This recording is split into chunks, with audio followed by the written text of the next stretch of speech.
इस वीडियो को देखने से पहले रहस्य और किस्से चैनल को सब्सक्राइब, लाइक, शेयर जरूर करें, जिससे हम आपके सामने एक से बढ़कर एक किस्से ला सकें।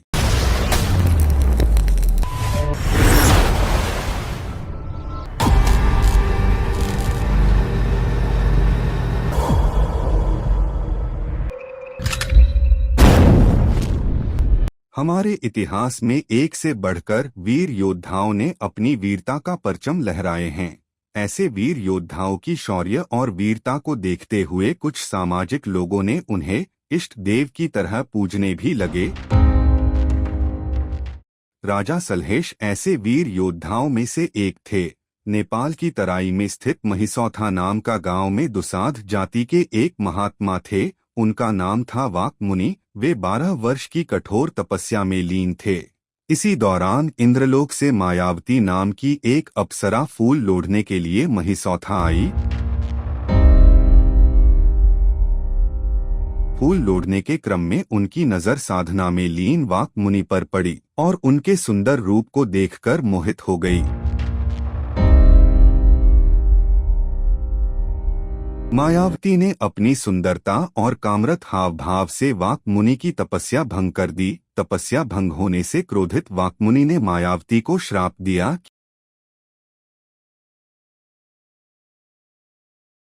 कि जिस प्रकार उसने उनकी तपस्या भंग की है, उसी तरह अब उसे इंद्रपुरी में स्थान नहीं मिलेगा और उसे मृत्युलोक में भटकना पड़ेगा।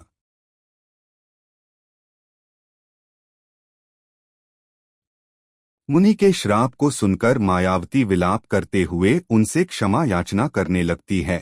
मायावती की क्षमा याचना से द्रवित होकर वाक मुनि कहते हैं कि उनका शाप वापस तो नहीं हो सकता, लेकिन मृत्यु लोक में वह दिव्य शक्ति संपन्न 3 पुत्रों और 1 पुत्री की माता बनेगी और गौरव प्राप्त करेगी। मुनि कहते हैं कि मृत्युलोक में वह मंदोदरी के नाम से जानी जाएगी। वह यह भी बताते हैं कि महिसौथा के कमलदल तालाब में कमल के पत्ते से एक बच्चा मिलेगा और जिसका नाम सलहेश होगा।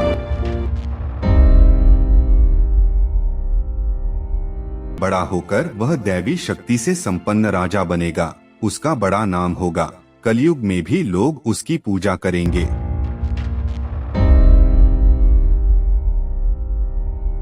इसके बाद 2 पुत्रा और 1 पुत्री पैदा होगी। मझले का नाम मोतीराम और छोटे पुत्र का नाम बुधेसर रखेगी। उसकी बेटी बनसप्ती के नाम से जानी जाएगी। इतना कहकर मुनि अंतर्ध्यान हो गए।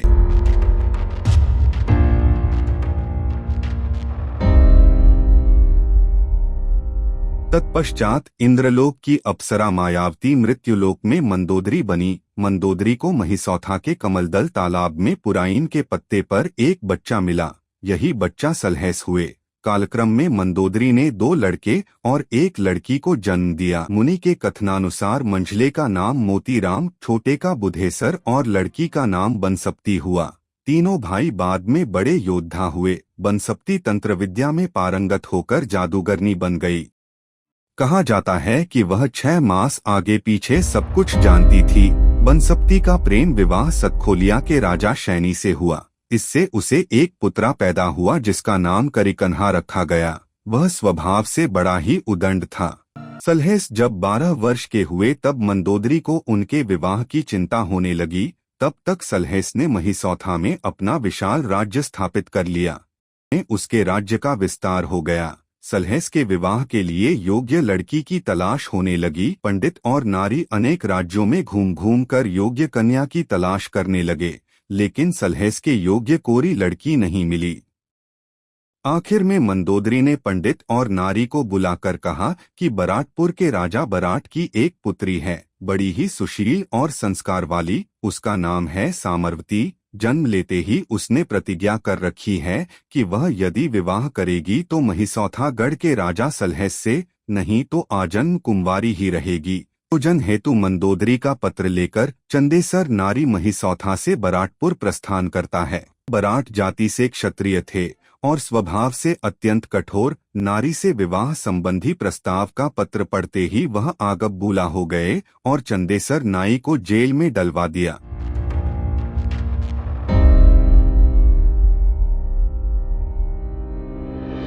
इधर महिसौथा राज में चंदेसर नाई के वापस नहीं आने से लोगों की चिंता बढ़ गई। मोतीराम ने माता दुर्गा को स्मरण किया। दुर्गा ने तुरंत प्रकट होकर मोतीराम को यह ज्ञात कराया कि राजा बराट ने चंदेसर नाई को कैद कर लिया है। दुर्गा यह भी कहती हैं कि सलहेस का विवाह राजा सामरवती से ही लिखा है।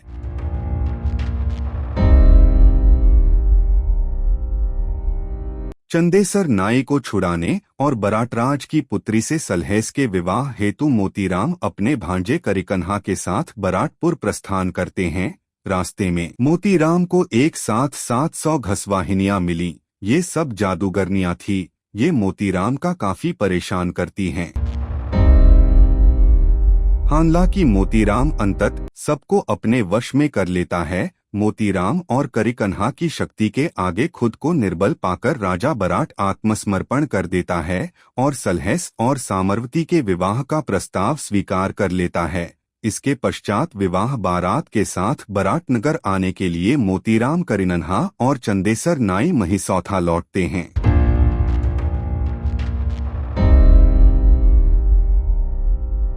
बीच का घटनाक्रम इस लोकगाथा को और विस्तार देता है। मोरंगराज के राजा थे हिमपति। उनकी पत्नी दुखी मालिन की कोख से 5 कन्या रेशमा, कुसुमा, दौना, तरगेना और फूलवंती का जन्म होता है। लोकगाथा में कहीं कहीं 7 बेटियों की चर्चा मिलती है, जिसमें हिरिया, जिरिया, रेशमा, कुसुमा, दौना, तरेगना और फूलवंती, इनमें सबसे बड़ी फूलवंती थी। ये सभी सलहेस की उम्र के समान ही थी। फूलवंती ने सलहेस से विवाह करने का संकल्प लिया हुआ था, लेकिन उसने कभी सलहेस को देखा नहीं था। ये बहनें दुर्गा की अनन्य भक्त थीं। एक दिन दुर्गा का ध्यान कर वो सलहेस से मिलने की आस लिए घर से निकल जाती हैं। मालिन बहनें जादू में पारंगत थीं। अपने जादू की मदद से सलहेस की तलाश करते हुए वे सभी उसी महुरावन में आ गई, जहां सलहेस अपने भाई मोतीराम और संबंधियों के साथ बाराज सजाकर सामरवती से विवाह हेतु बराटपुर प्रस्थान करने वाले थे। मोतीराम को इसका भान था कि मालिन बहनें सलहेस को चाहती हैं और उनकी शादी में विघ्न डाल सकती हैं। इसलिए उन्होंने भौरानंद हाथी पर सलहेस को सवार कर बारातियों को इस बात की चेतावनी दी कि सभी सावधान रहें, क्योंकि मोरंग की 5 बहन मलिनिया भरिया पर आंख लगाए हुए है। दिन रहते बारात बराटपुर पहुंच गई और दरवाजा लगाने के लिए उचित समय आने के इंतजार में सभी बाराती आराम करने लगे। दूसरी तरफ महुरावन में सलहेस को तलाश रही 5 मलिनियां थककर सो जाती हैं। दुर्गा उनके स्वप्न में आकर उन्हें बताती हैं कि जिस सलहेस से वो विवाह के निमित्त प्रतिज्ञा की है, वह बराटपुर के राजा की पुत्री सती सामरवती से विवाह करने जा रहा है। अगर सामरवती से सलहेस का विवाह हुआ तो तुम्हारी मनोकामना पूर्ण नहीं होगी। यह सुनते ही 5 बहन बराटपुर पहुंचती है, जहां सलहेस, मोतीराम, करिकन्हा समेत सभी बाराती नींद में बेसुध थे। तब अपने जादू के बल पर मलिनिया सलहेस को सुग्गा बनाकर पिंजड़े में कैद कर लेती है और वहां से भाग जाती हैं।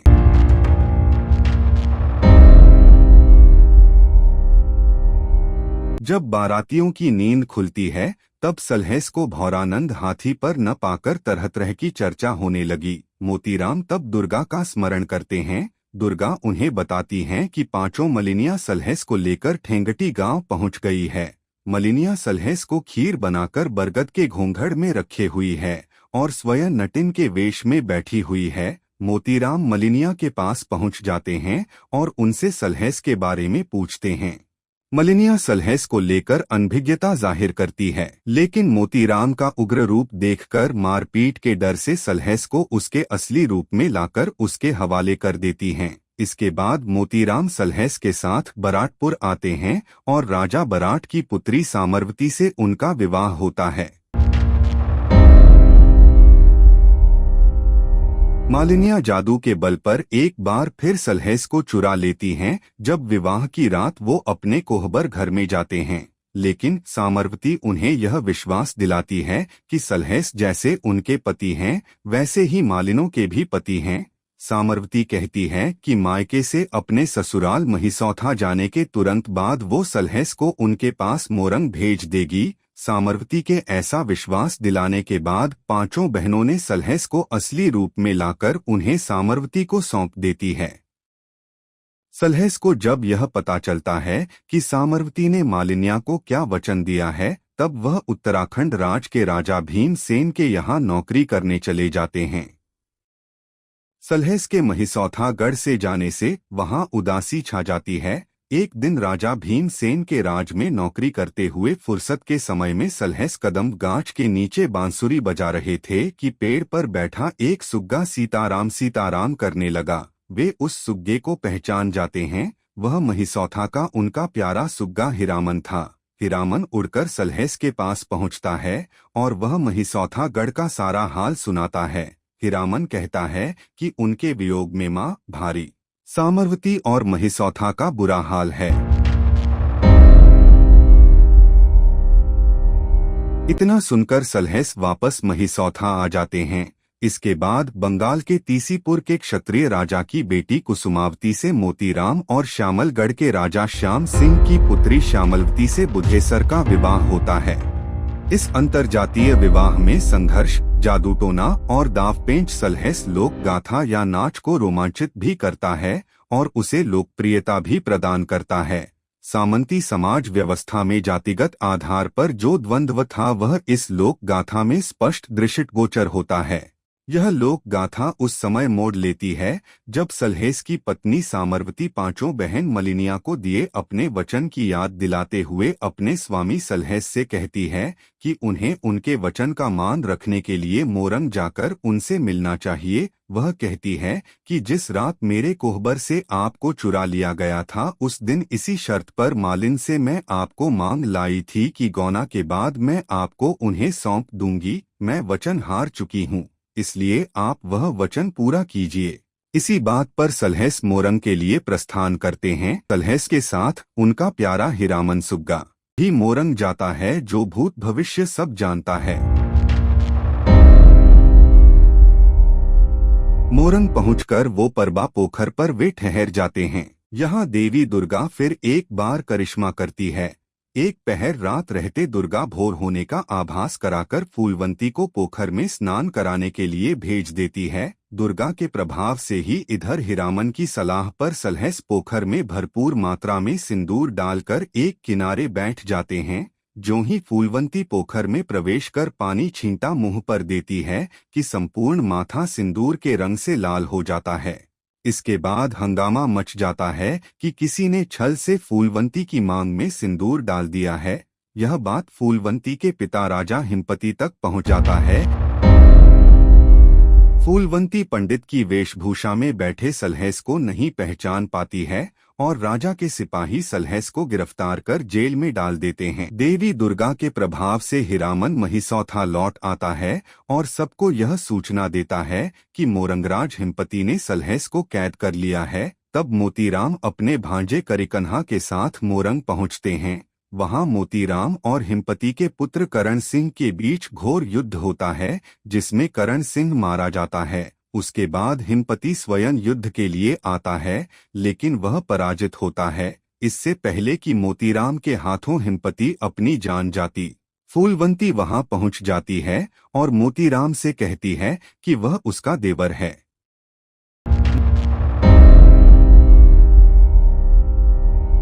मोतीराम तब हिमपति को जीवित छोड़ देते हैं और हिमपति सलहेस को कैद से मुक्त कर देता है। सलहेस वापस महिसौथा लौट आते हैं।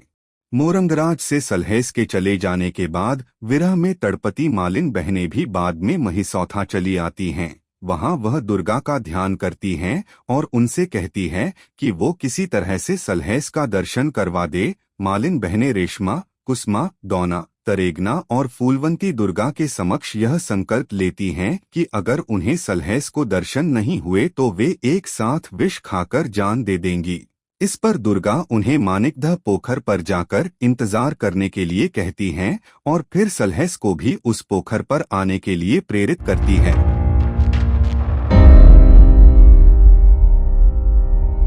यह बारे में सुग्गा हीरामन को सब कुछ पता था, इसलिए वह सलहेस को एक बार फिर सचेत करता है कि अगर वो मानिकदह पोखर जाएंगे तो जादूगरनी मालिने उनको सुग्गा बनाकर पिंजड़ा में कैद कर लेंगी। राजा सलहेस दुर्गा के अनन्य भक्त थे और वो प्रतिदिन मानिकदह में स्नान कर वहां से फूल लोढ़कर दुर्गा को समर्पित करते थे। इसमें वह किसी तरह का व्यतिक्रम करना नहीं चाहते थे, इसलिए हीरामन की सलाह पर वे पंडित का वेश धारण कर मानिकदह स्नान के लिए पहुंचते हैं। सलहेस देखते हैं कि स्नान करने वाले सभी पांचों धरों को पहले से मालिन युवतियां छेके हुई हैं। वे उनसे एक धर खाली कर देने का अनुरोध करते हैं। इस पर पंडित वेशधारी सलहेस से वे कहती हैं कि वो सलहेस से मिलने की प्रतीक्षा में बैठी हैं। तब सलहेस कहते हैं कि वो तो ब्राह्मण हैं और उन्हें स्नान करके पूजा करने जाना है, इसलिए वो एक धर छोड़ दें। उनका सलहेस तो महिसौथा में बैठा हुआ है। यह सुनकर मालिन बहनें वहां से चली जाती हैं और सलहेस स्नान कर अपनी पूजा संपन्न करते हैं।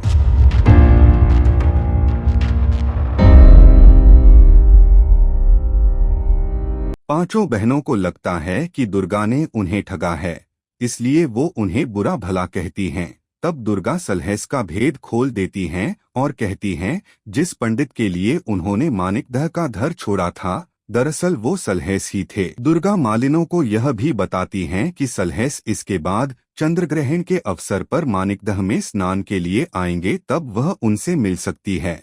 चंद्रग्रहण के दिन पांचों मालिन बहन मानिकदह के पास समय से काफी पूर्व पहुंचकर सो जाती हैं।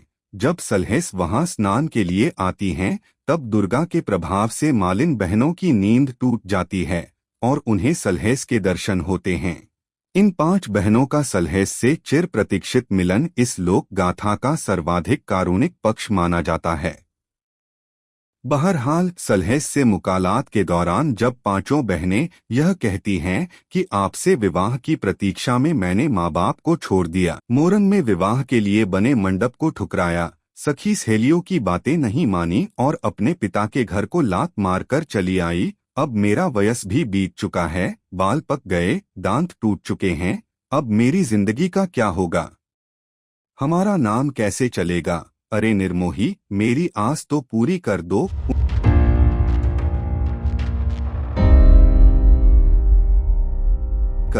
उनके इस कथन पर दिव्य शक्ति संपन्न सलहेस उनसे कहते हैं कि यह सतयुग है, इसके बाद कलयुग आएगा और कलयुग में मेरे साथ तुम्हारी भी पूजा घर घर में होगी।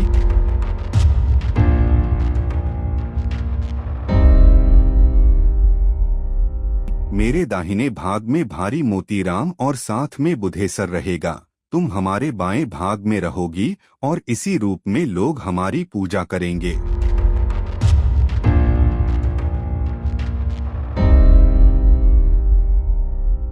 गहवर में हाथी पर सवार राजा सलहेस की प्रतिमा के दोनों ओर फूलों से भरी डाली हाथ में लिए जो मालिन खड़ी दिखाई देती हैं।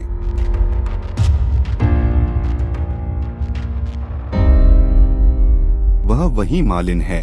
महिसौथागढ़ से 6 से 7 मील दूर आज भी राजा सलहेस की फुलवाड़ी के अवशेष कायम हैं, जहां जूड़ शीतल के मौके पर विशाल मेला लगता है।